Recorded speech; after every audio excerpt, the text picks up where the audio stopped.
Hello everyone, Jessica here and welcome back to my channel. Today I am going to be making a couple cards using the Art Impressions Ham It Up stamp set. And this stamp set has this image of 3 flying pigs. So I thought it would be really fun to do a chalkboard inspired card. So for my first step, I went ahead and I had traced out a cityscape scene on some masking paper. And then I cut that out and placed it on some Simon Says Stamp navy, soft navy cardstock. And then I stamped these flying pigs on the same masking paper and trimmed those out with some scissors. That way I could place it over the embossing that I'm going to be doing so that when I ink blend, that image will stay nice and clean. And I'm really excited to share that I am one of the new members for Art Impressions. It's an amazing opportunity and their team has been so fantastic and a lot of fun to work with so far. So I hope you check out what we've been working on and creating over on the Art Impressions blog. So now I'm going to do the embossing on the pigs. I'm just going to use my embossing powder to prep the cardstock, that way there's no static electricity. And then Versamark to ink up the stamp, and I'm going to use Ranger White embossing powder, and then a heat gun to melt it all. I went ahead and I skipped over a bunch of that because you see me do it quite a bit. And I went ahead and I placed the pig masks over the top to protect it from this ink blending that I'm doing on the glass media mat. I have Worn Lipstick and Spiced Marmalade. I'm going to speed this up quite a bit.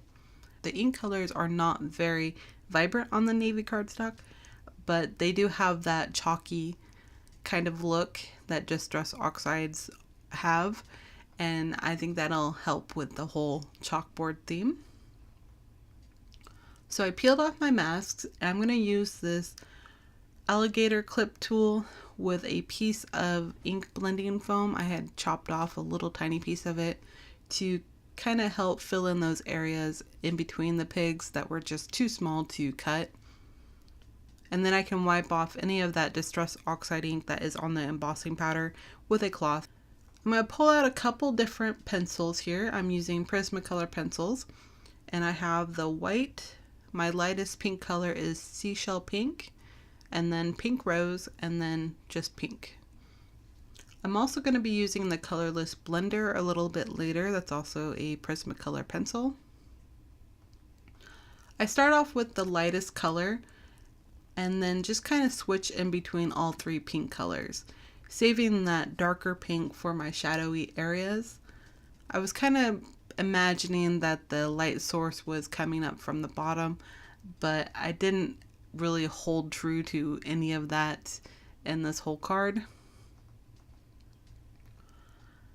And I'm really trying to burnish that color into the cardstock since it's coloring over such a dark cardstock.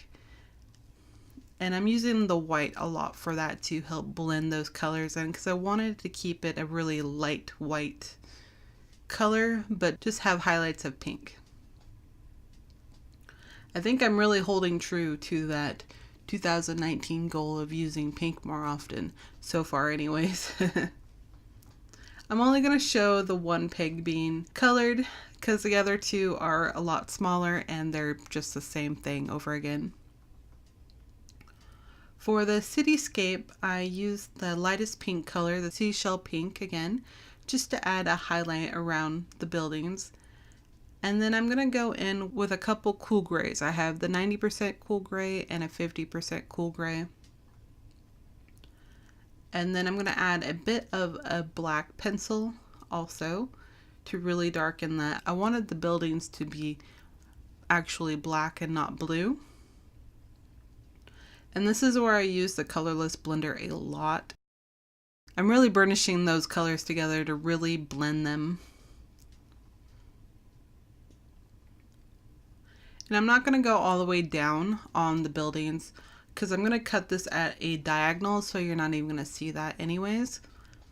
I have a piece of pattern paper from Pink Fresh. This is the Indigo Hills pattern paper, and they don't carry this one anymore unfortunately, but they do have a version 2 Indigo Hills too, so if they might have something similar in that pack. But I was really drawn to this mustard color with just a really light pattern of florals on it.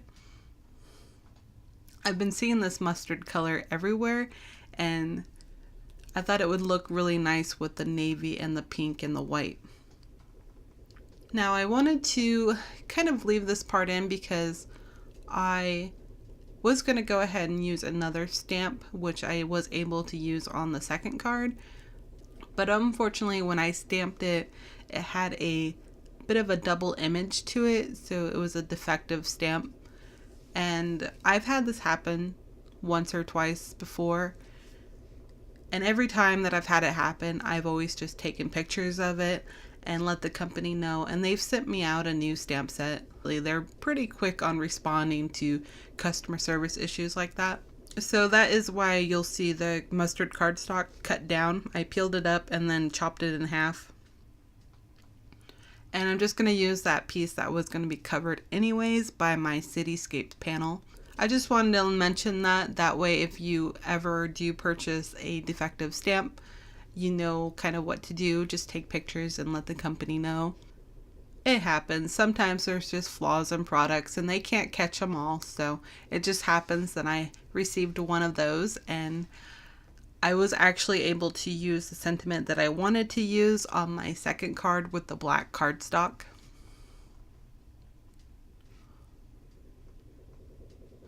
So now I'm just going to pop up my panel and place that over the mustard cardstock.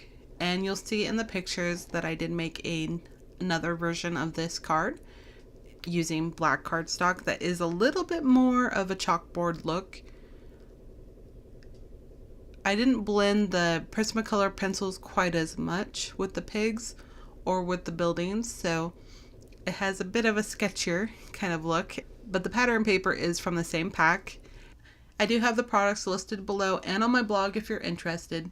And that's it for me. So thank you so much for watching. Please subscribe if you haven't already. Give this video a thumbs up if you enjoyed it. I appreciate you, and I will see you in the next one. Meh, meh.